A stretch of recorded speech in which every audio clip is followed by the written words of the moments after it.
All right, and then for our short answer. So, simple pendulum, we got a small sphere. It is going from point A to point B, so gravity is causing this the sphere to go down a little bit. The work done on the sphere by the Earth from points A to B is WE, so it's going to do positive work. Gravity's causing the sphere to go down. The pendulum is then taken to planet X. The mass of planet X is the same as the mass of the Earth, but the radius of planet X is greater than the radius of the Earth. And then we repeat this, but on the different planet. So we want to explain why the work done on the new planet is less than that of Earth. So to do this, we want to find some sort of expression here. So the work done, or at least the magnitude of it,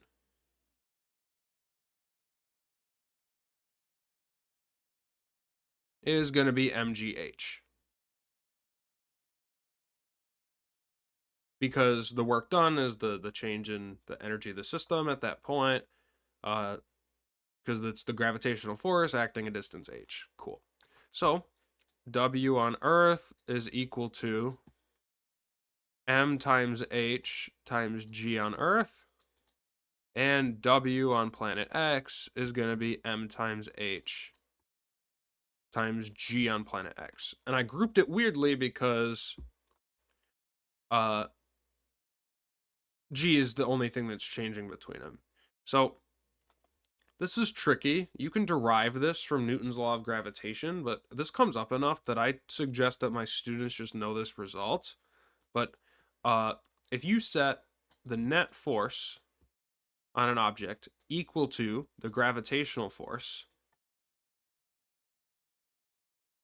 you get acceleration due to gravity near the surface of a planet is equal to big G times planet mass divided by r squared. So what this tells us that is if m is constant,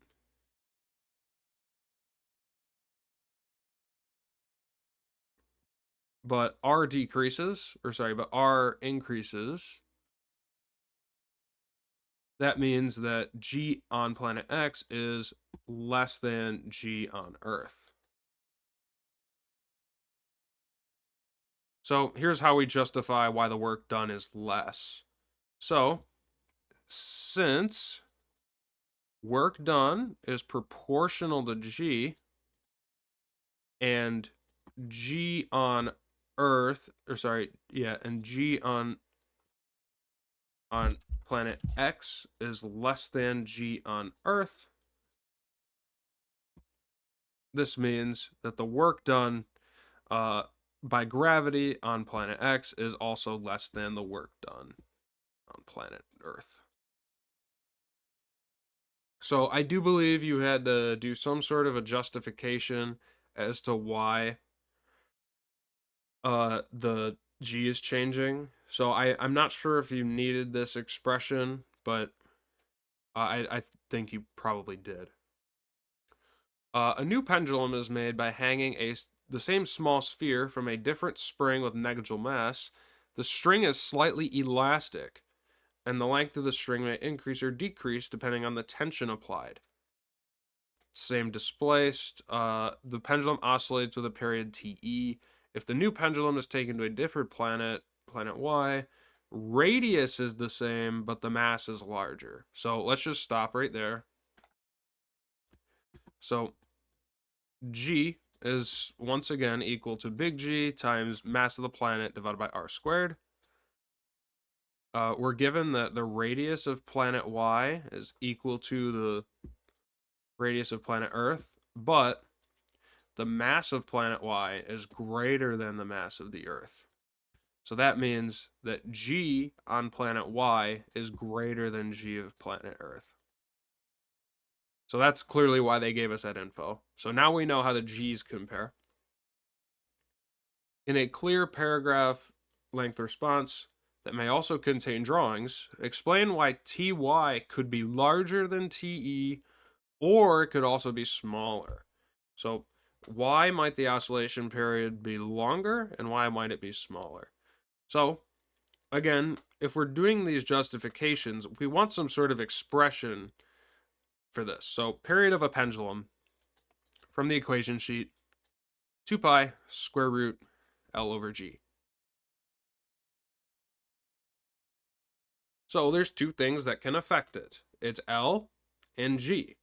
So the fact that I started with looking at G means that, let's look at that one first.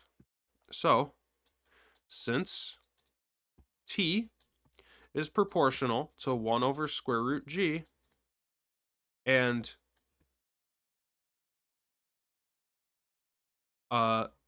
G on planet Y is larger than G on Earth, Ty could be smaller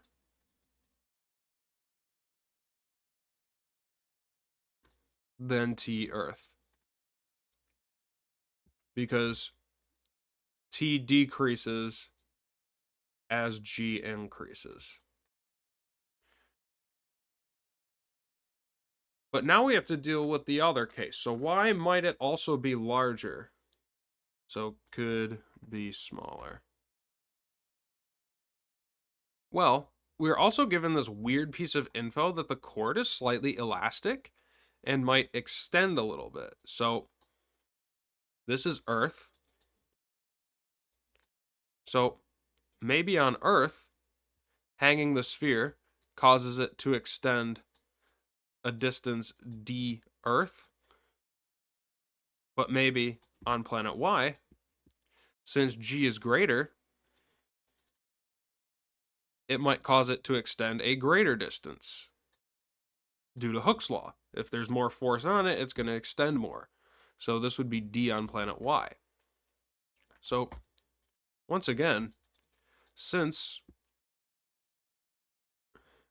G on planet Y is greater than G on Earth, the tension in the string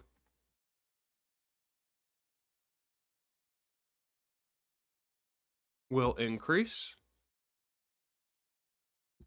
extending the cord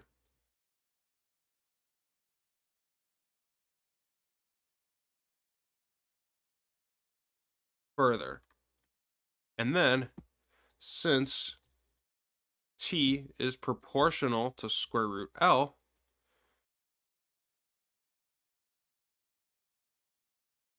this change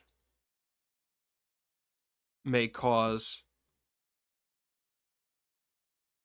Ty greater than T Earth, since T increases as L increases.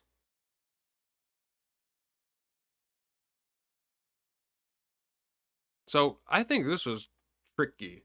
This is so far my vote for the hardest question, because you had to understand what's happening with G, and there are the multiple changes here. Let's see what I deal with point breakdown wise. Only 7 points. So let's see. My guess would be you get 2 points here. You probably get a point for figuring out G is different and G is less, and you do some sort of proportionality argument. So there's your 2. Then I imagine that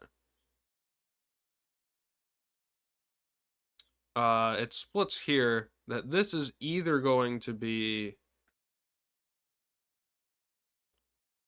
a 1 and then 2, 2, or just a 2 and a 3 here. So if I were to guess, let's just say that. So maybe you get a point for identifying the formula, and then you get a point for identifying that G on planet Y is greater. You get a proportionality reasoning point for this one. Then you get a point for identifying that since the tension is going to be greater in this case, the L is going to be greater in this case, which means by proportionality, we get the desired result. So 1, 2, 3, 4, 5, 6, 7. Yeah, that works out. So again, just to summarize, a point for the period equation, a point for understanding that G on planet Y is bigger, a proportionality argument for the first case, a point for understanding that the tension, or sorry, the length of the rope is going to increase on planet Y, and then a point for saying that that increase causes the extension, causes the period to be higher.